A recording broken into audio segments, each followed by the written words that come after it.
So in this video, I'll be going over bed breaking in episode 3 of the Bedfight guide that we're making. And for bed breaking, it sounds pretty simple, but there's tons of different techniques and different things. You've mastered your first bridge and your top bridge, and you've learned how to be consistent in those, how to PvP well, and how to win your first fights. So now what we're going to talk about is once you get to that stage, how are you going to go into a bed break, how you're going to do it, and what are the different methods for winning bottom and getting beds. So one of the first things that we'll learn is how you're going to win that first fight if they do respawn at the bottom. Perhaps you killed them a little bit early or whatever. There's different ways to do it. Of course, for everything that we do today, you'll want to know how to hotkey and how to switch between your slots quickly and effectively so that you aren't going to be sitting there scroll wheeling while you're trying to fight people. And so first thing that we're going to learn is something like that, where your opponent would be on the other side and you're going to be on this side. They respawn somewhere around here, and then you are able to hit them off because you block them, and you can use that like to shear, whatever. These types of methods will go into a little bit more detail in the block placement video, and it'll show a little bit more of what you can do whenever you are low ground and not on top of a bridge top fighting. But whenever you're first getting your beds, these are just some helpful things to know how to use and techniques to know how to use so that you can get it more effectively and won't have to sit there struggling.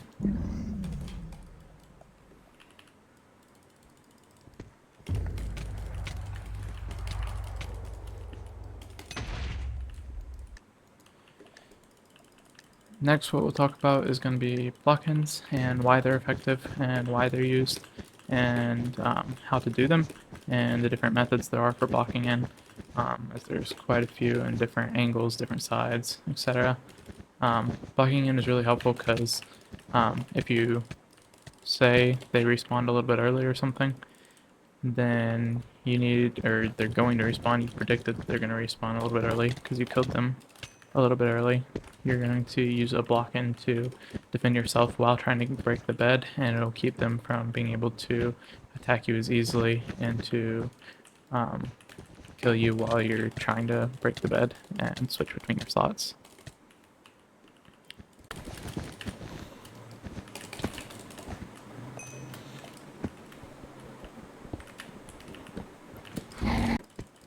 Now, towards the end of this video, I will be showing clips of it's just some different ways that I use it, just examples of what we're going to teach and what we're going to do in this video, but that'll be at the end. Okay, so there's two worlds that are really helpful to use whenever you're trying to learn block-ins, and I'll be showcasing both of them today. So this first one's pretty simple. It's just glass with an in-stone defense, and it would be similar to like ranked Battle Wars defense or something. Obviously in Bedfight you will be doing like an in-stone and then a wool, so keep that in mind. But it's just a way to learn how to block in, and it's a great practice map to use. So the first method that we'll be showing is just your standard corner block in that most people would do, where you're breaking this corner block, you're placing 2 above it, you're placing 2 down here and 2 right there. And if you can find the right angle, you can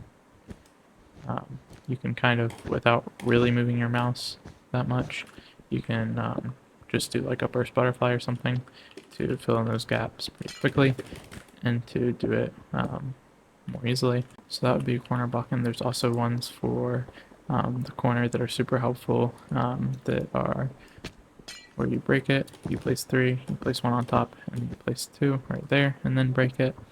Now, that generally is going to be slower than your normal corner block in, but if you're doing it in Bedfight, you'll break this block, it'll be an in-stone, and then you'll place 3, an in-stone, and then you'll place 2. And I'm not very good at it, but it is super helpful and super easy to learn and use, and I'll be demonstrating it in a minute as well after these block-ins. So the next one is a side block-in, where you're doing 2, and then you're just going all around. It's always going to be all around. It just depends on where your head hitter is. Up front, 2, and then 2, 3 times in a row, and then that'll be like that. And then a top block in would be a jump 3, and then 2, 2, 2, and then that. Generally, those are going to be super slow compared to like a normal corner block in.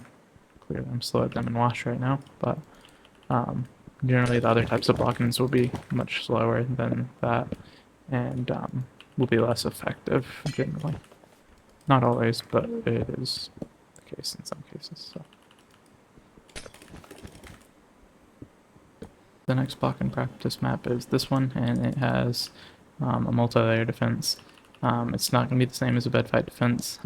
Probably can customize it to be the same. I'm not exactly sure. They have tons of different customizations for this one. But I'll just demonstrate what it would be if you were doing like one with instone. So it would be 3 wool, and then you would switch your instone, and it'll be 2 more wool, and then you would break the bed. So that would be that type of block-in, but both these maps are great for practicing block-ins, but they're each different in their own way and super helpful. Now, one other technique that can be really helpful at times is to make some type of head hitter. Now, you could do it with instone, I guess, but generally you're just going to be doing it with like wool because you have the time, but you don't want your opponent to hit you as easily, and you want to be stuck under that block so you can continue to break without the opponent hitting you away. And in that case, you can just make a simple head hitter like that and keep doing it, and that'll help reduce that knockback if the player does decide to hit you.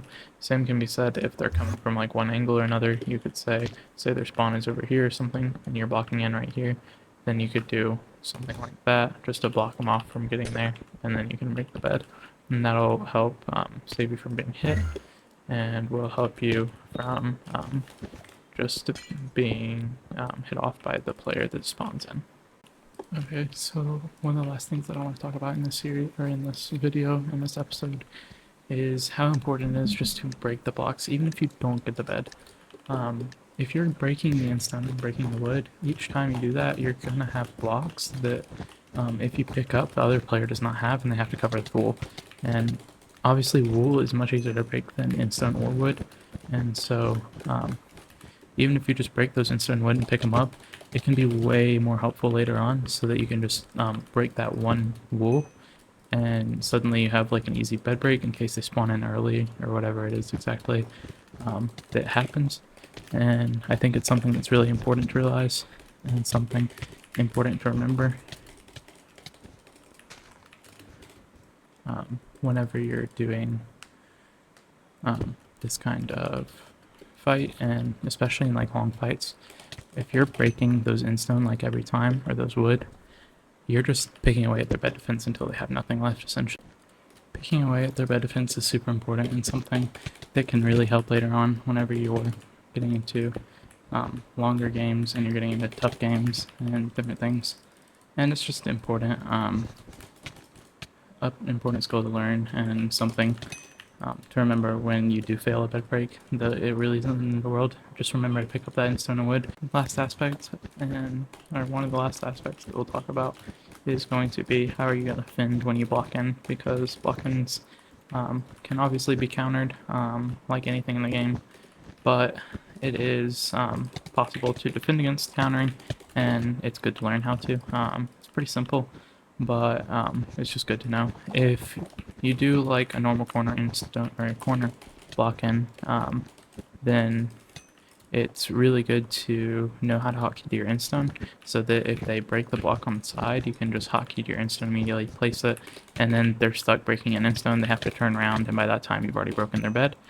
So that's one thing. If you've done like an instant block in or something, they break it, again, just placing that wool will still give you an extra however many seconds of time to break their bed and to continue doing it. Again, maybe you're just getting instone or wood, but that's okay. That'll be helpful. And so that's one thing you can do. Always strafing while you're doing it and W tapping. That'll obviously make them go a bit farther whenever they're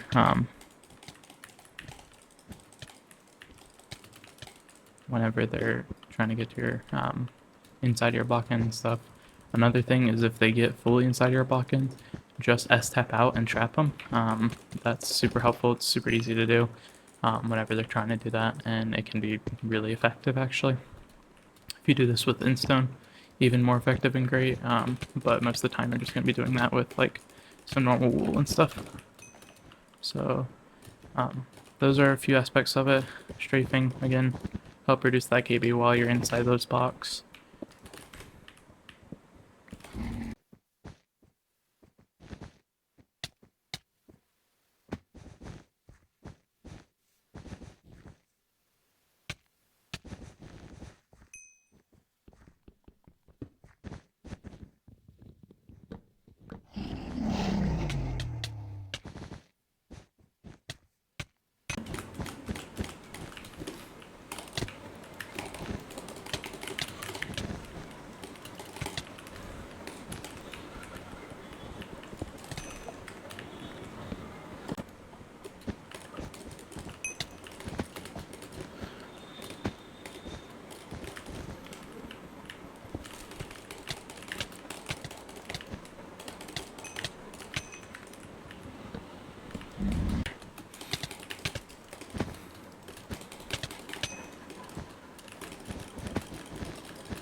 Oh, I'm just the best.